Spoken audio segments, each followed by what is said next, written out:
Bonjour à tous, on va apprendre à connaître ce qu'est un pipeline. Le code de l'application est construit.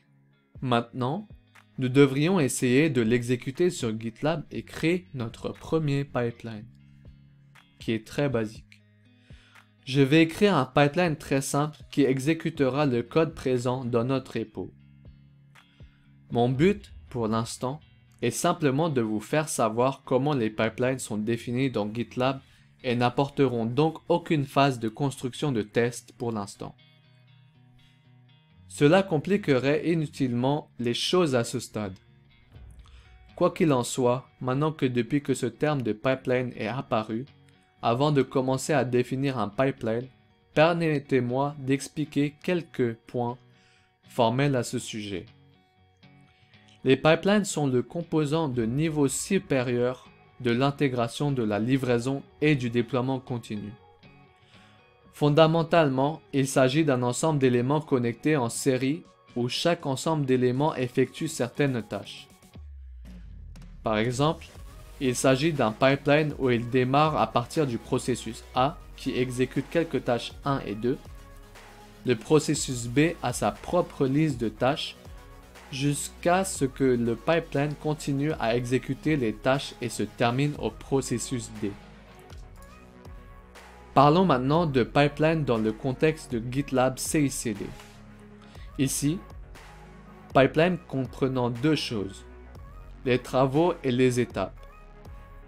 Les emplois sont l'élément le plus fondamental d'un pipeline et définissent ce qu'il faut faire.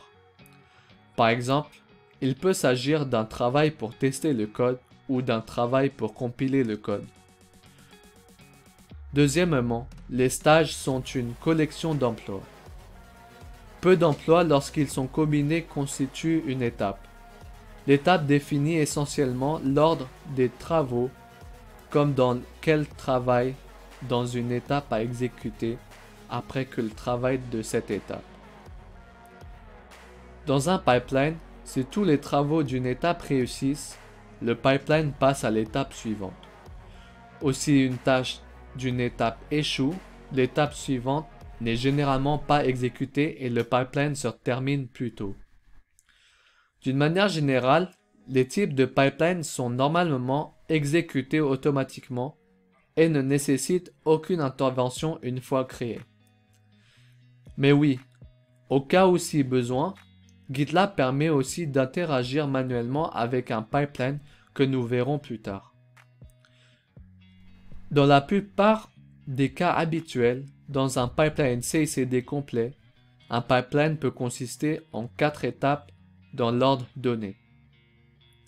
L'étape de test, de construction, de mise en scène et de production. Cependant, ce n'est pas une norme. Selon les exigences du projet, vous pouvez créer n nombre d'étapes et les organiser en conséquence. Enfin, il existe plusieurs types de pipelines que vous pouvez créer en fonction des exigences de votre projet. Comme le pipeline de base qui convient au projet simple, les pipelines de graphe acyclique dirigés adaptés aux projets volumineux et complexes. Le pipeline parent-enfant, le pipeline multiprojet, etc.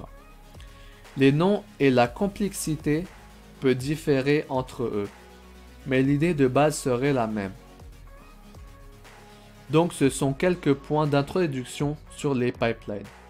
Passons maintenant à la création d'un fichier très simple à l'aide de la fonctionnalité CI/CD de GitLab. C'est la fin de la vidéo, à bientôt pour une prochaine.